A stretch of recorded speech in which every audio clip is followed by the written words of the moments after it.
Hello everyone, welcome back to Skillweb. In this video, I will show you how to outline text in Photoshop. So let's get started.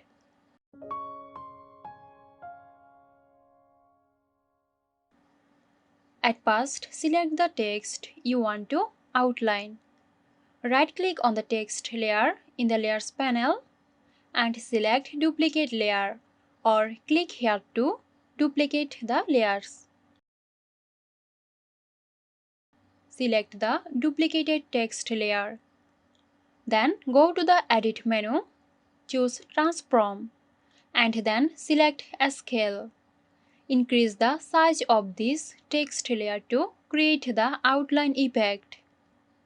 Double-click on the duplicated text layer to open the Layer Style window.